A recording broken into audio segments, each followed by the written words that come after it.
Hello and welcome back. In today's episode, we are going to be talking about the pros and cons of living in Tucson, Arizona. We're going to cover some general information, which will include the weather, scenery, transportation, recreation and fun things to do, and a little bit about our water supply in the schools. So let's get started. One of the big pros is Tucson is a pretty good sized, mid-sized city. It's not too big and it's not too small. What are some stats on the place, Kim?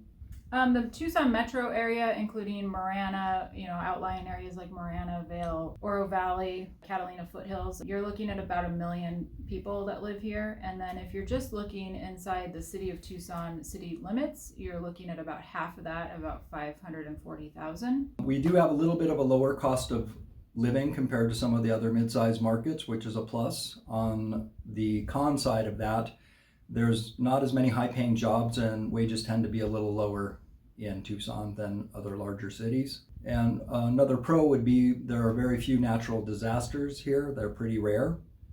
And that might actually be a pretty good segue into the next topic, which is the weather. Yes, obviously we're in a desert. It does get hot here. As the cliche goes, it's a dry heat. We do have a couple of months in the summer rainy season, the monsoon season, which usually hits about July and August. The good thing is that, we're pretty well adapted for it. We have air conditioning. I grew up here, and back in the 70s and 80s, nobody had air conditioning, or very few people had air conditioning. But now it's almost in every single home. But what's kind of funny is the last two houses we've purchased here, we had to add the AC. We had to add the AC, and it had evaporative cooling, which was what people had back then. It's doable if you do come across your dream home that happens to still have evaporative cooling. You can definitely change that to AC. And it's definitely an upgrade that you're going to get your money back on. Oh yeah. I'm Nick Labriola. This is my wife, Kim. We are licensed real estate agents here in Tucson, Arizona. We're working with Tierra, Antigua Realty. We love making content about why it's cool to live in Tucson, but even more, we would like to help you either buy or sell a home. So if you have any questions about Tucson in general, you're welcome to give us a call. We're the ones that answer the phone, and our information is in the link or the description below.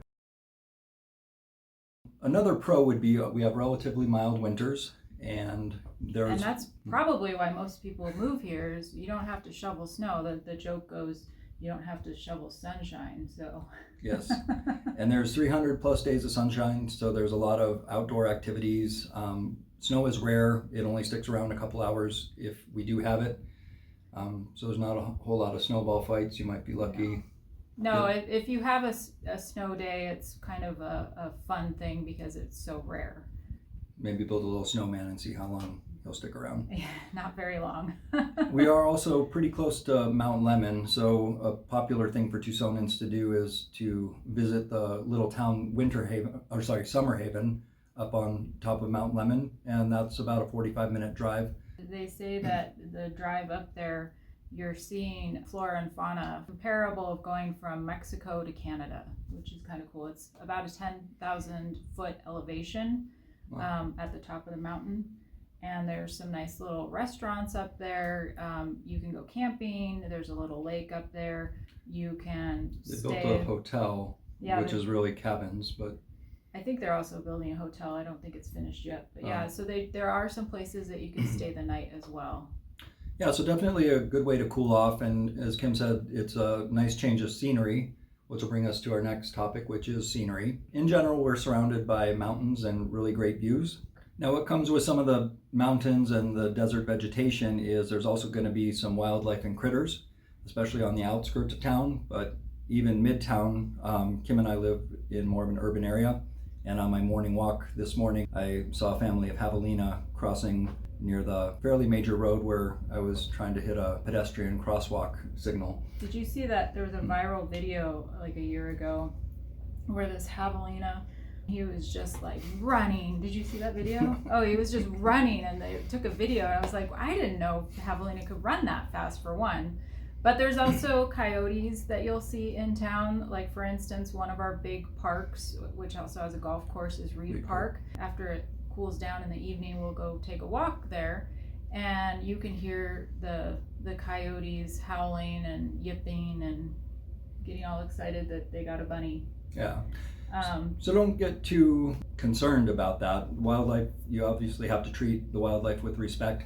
Generally, they don't really want to have much to do with you, and if you give them their space, they're happy to give you yours. There's also pack rats, which you'll need to be aware of, especially if you live on acreage or if you're parking your car outside. They'll eat the wiring. Yes, now that doesn't happen in town. You know, we live in town, we don't have a garage, and we've never had a problem with pack rats. My grandparents, when I was a kid, they lived out on acreage near Saguaro National Park East. They would park, they had a big carport, they'd park outside.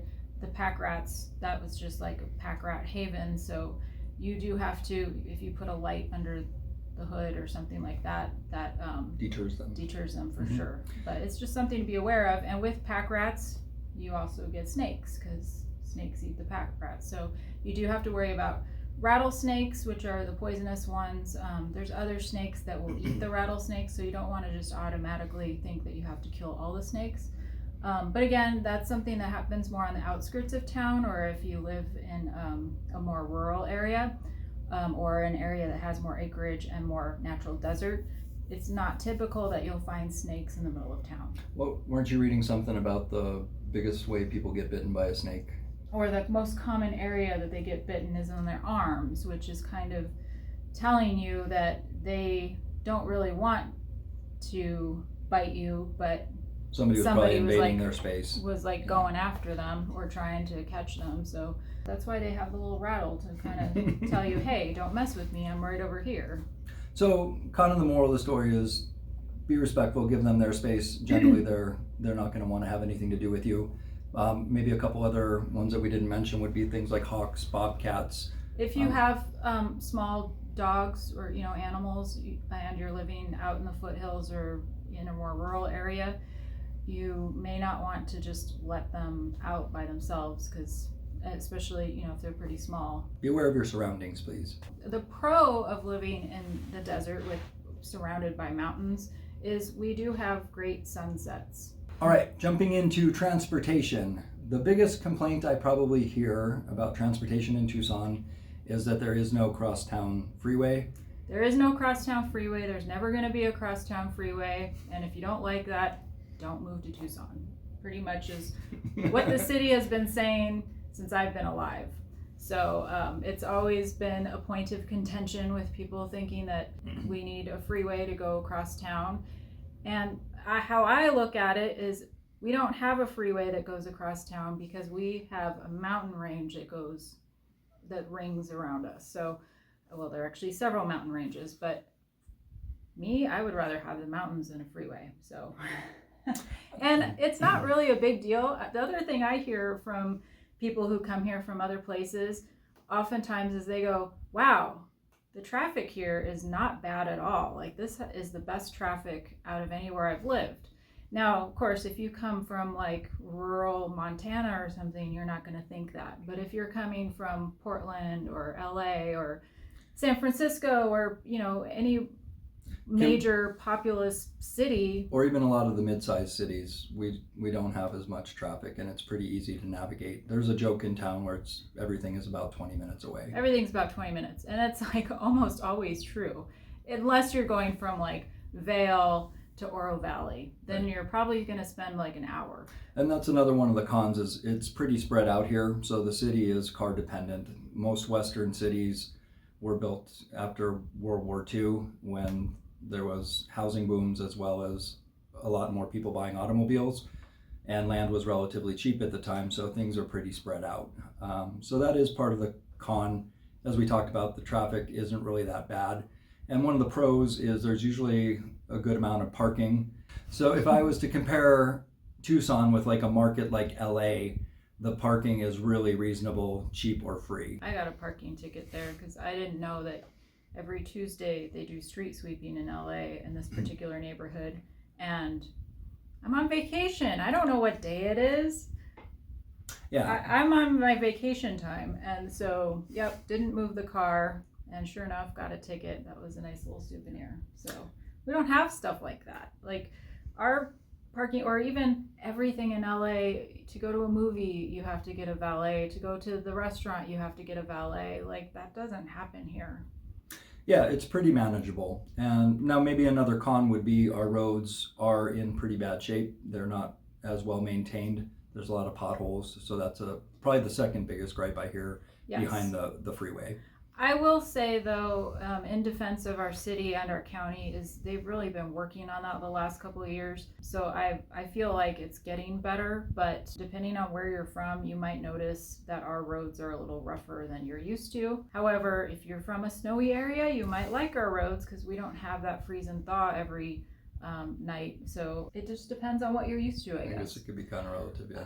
I would say the other pro for Tucson transportation is we have a fantastic airport. And I think a lot of Tucsonans use it, but there's a lot of Tucsonans that don't. They will go up to Phoenix and go fly from there, which, you know, it's only a 2-hour drive, hour and 45 minutes or so to get up to Phoenix. But for me, I prefer flying out of Tucson. It's a really easy airport to navigate. It's so easy.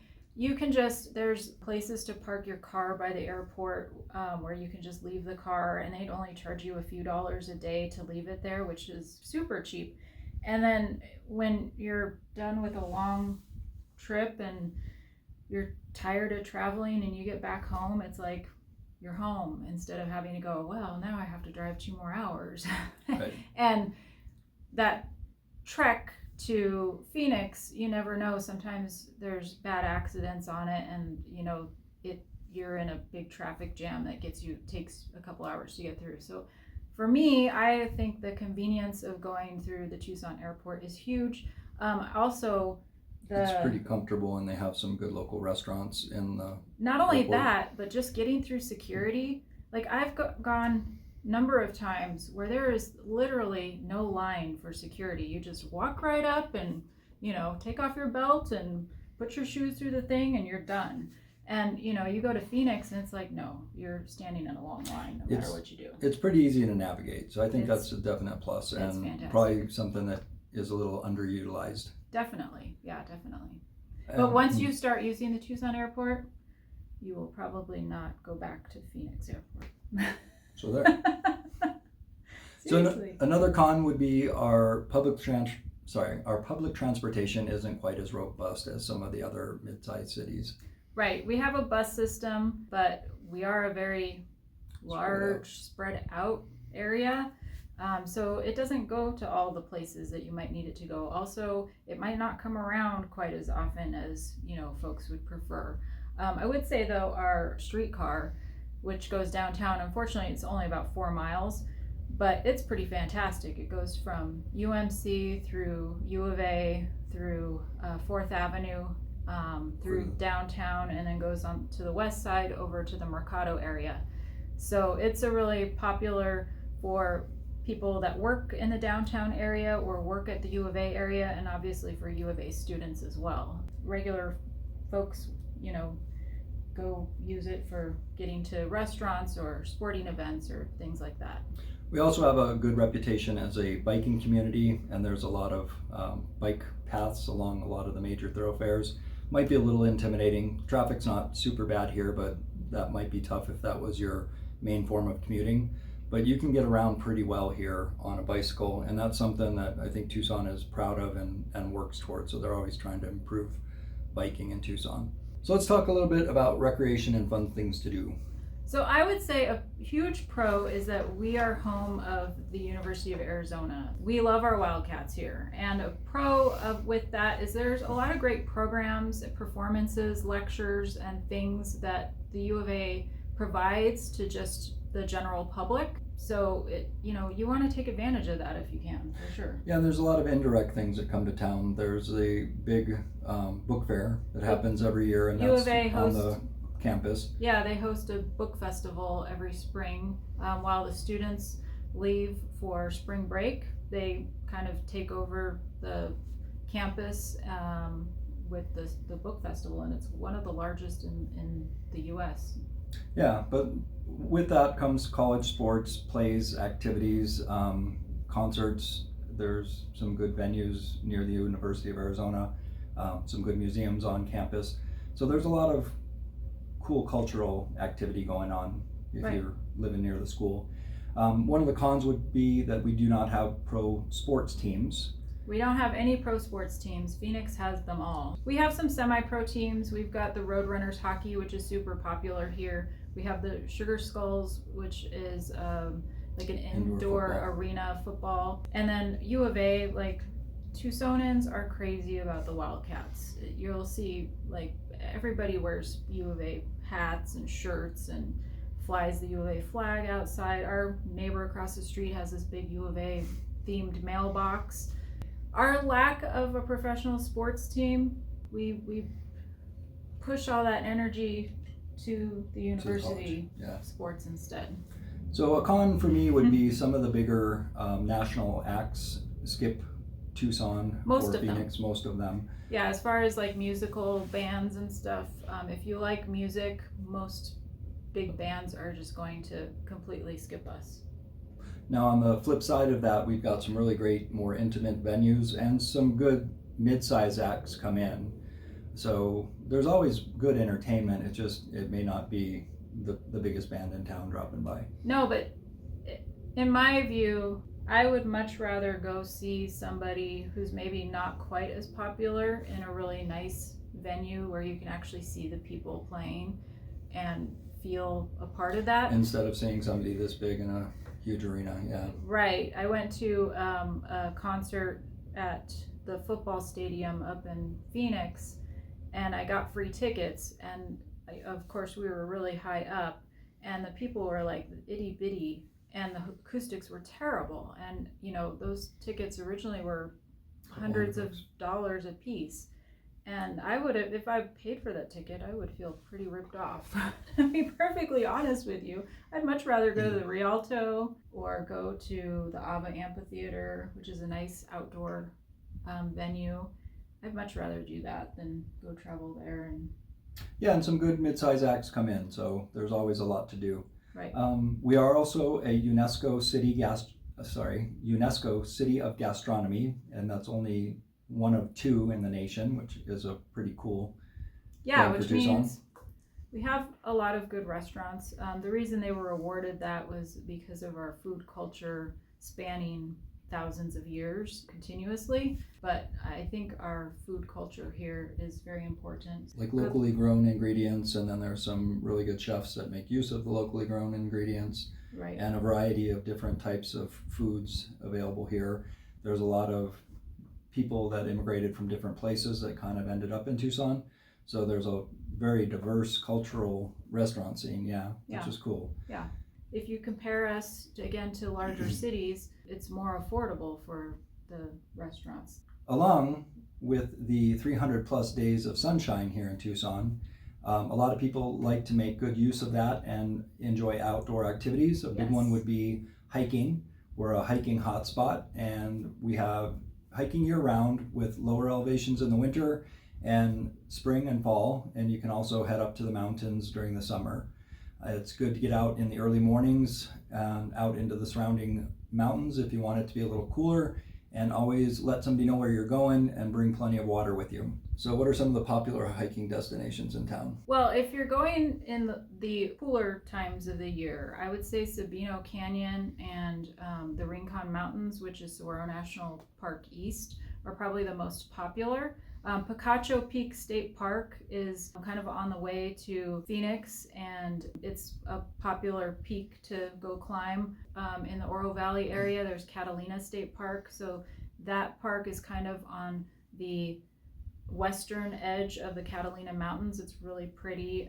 Certain times of the year there's water running in there. And then if you go south of Tucson, there's Madera Canyon. There's hiking all over the place and lots of places to explore. And if you are finding this information helpful, we appreciate it. Please like, share, and subscribe, and give some comments if you would like to see some topics covered in future videos.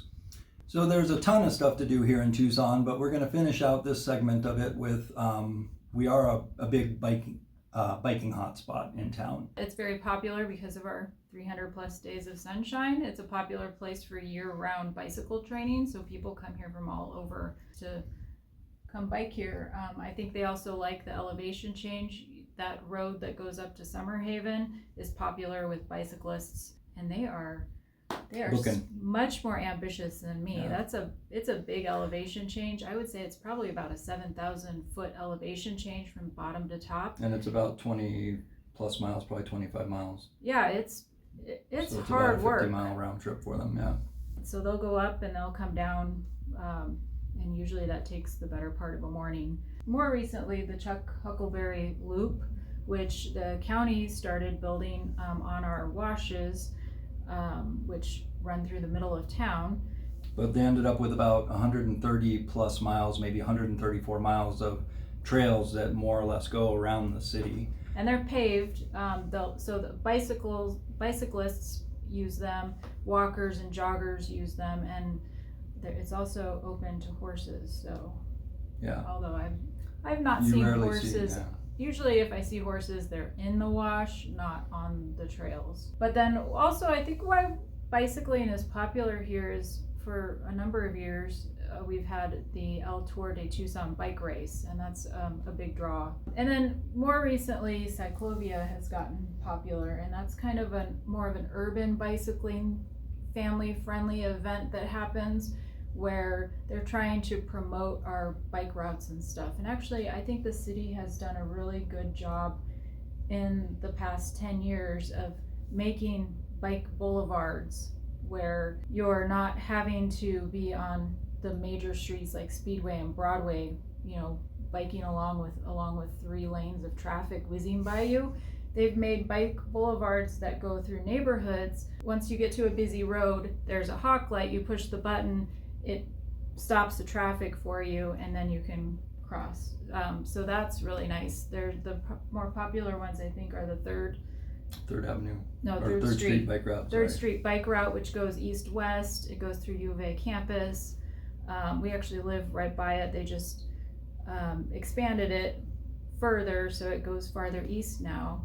And then if you're in town, there's the Treat Avenue bike route, which goes through Sam Hughes neighborhood, past Hummel Park. Then there's Fantasy Island on the southeast side, so there's some really good mountain biking. Yeah, so Fantasy Island is a mountain biking area where it's kind of desert, and there's some trails that you can take with your mountain bike. There's a pretty diverse bike culture here in Tucson as well. Definitely. So we're going to talk a little bit about our water situation, because that's another question that we get a lot from people coming from elsewhere. It's definitely in the top 3 questions I think we hear is, are you running out of water? And the short answer is no. I would say what a pro is that our community is water consciousness is ingrained in Tucsonans. It's rare for you to see a rolling lawn in your front yard.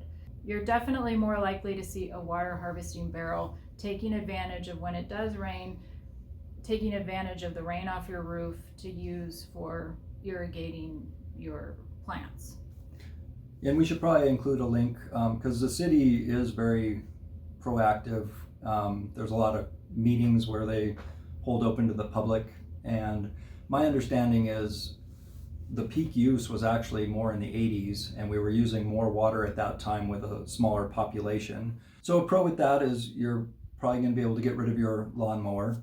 Yeah, no lawnmower. A con would be it's not really as green here as other places. It's not as green here, and that's okay. And if you like green, maybe you should move to somewhere where it's more green. So there are a lot of great water resources, and we will include some links in the description, as we said.